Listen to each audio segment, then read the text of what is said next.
os prejuízos do TDAH, por exemplo, quando os pacientes chegam lá, né?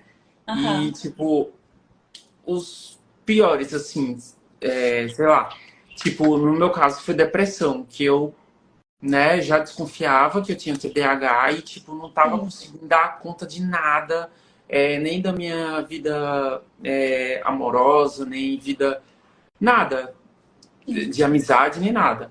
E aí foi quando aí eu já me perdi na pergunta e Estava falando dos acontece prejuízos do muito. TDAH, acontece demais, normal. Estava falando dos prejuízos do TDAH. Aí você deu o seu como exemplo, né, que foi a depressão. Realmente Isso. pode ser um prejuízo do TDAH, depressão, uso de substância. E aí depois a gente entra na parte dos prejuízos sociais, prejuízos acadêmicos, prejuízo no próprio relacionamento. Então, por exemplo, a gente tem uma gama de prejuízo. E isso do prejuízo foi muito importante você falar, que para a gente ter um transtorno de déficit de atenção e hiperatividade, a gente precisa ter prejuízos. Dois ou mais na vida. Então, às vezes, o paciente ele tem muito sintoma, muita característica, mas não traz prejuízo. E a gente não tem transtorno sem prejuízo. O prejuízo é uma obrigação do DSM-5, né, que é o nosso manual de critério diagnóstico de transtornos mentais. E os prejuízos a gente tem que investigar. Então, geralmente, a gente investiga prejuízo na parte acadêmica. Então, a gente pergunta, né, como que foi na infância, na faculdade, se tinha prejuízo, né, dificuldade de prestar atenção na sala de aula, se não conseguia acompanhar os colegas, se tinha dificuldade de conseguir aprender, se às vezes perdia de ano, se reprovava. Então, a gente vai tentando investigar desde a infância todos os prejuízos. Prejuízo profissional também. Uhum. Você Me fez descobriu o lembrar. TDAH com quantos anos?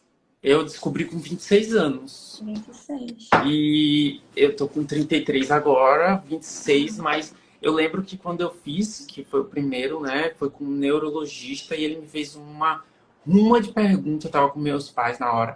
E, tipo, eu demorei muito tempo para responder essas perguntas, porque ele tava falando oralmente, né? E, Sim. tipo, eu não tava conseguindo entender, não, assim, as perguntas, sabe? Porque era muito, sei lá, muita informação numa pergunta só. Aí eu me perdia. Aí eu, repita aí, por favor. Mas Né? Então, isso daí a gente já consegue fechar um diagnóstico assim. Quando a gente vai perguntando, fazendo questionário, o paciente, quê? Aí ele se embola, ele vai se perdendo, falei assim, ó, já dá para fechar um diagnóstico aqui, não precisa nem responder mais, que a gente já conseguiu entender. E aí, quando você procurou, né, o neurologista para o TDAH, era mesmo para o TDAH? A sua dúvida já era um TDAH? Ou foi por outro motivo? sabe que eu. Não, eu acho que foi alguém que me passou mesmo. Eu acho que era, se não me engano. Só sei que ele passou para uma outra, que foi uma psiquiatra, que ela era voltada para TDAH também. Aí depois passou para o outro psicólogo, que era TDAH também. Lá em Aracaju.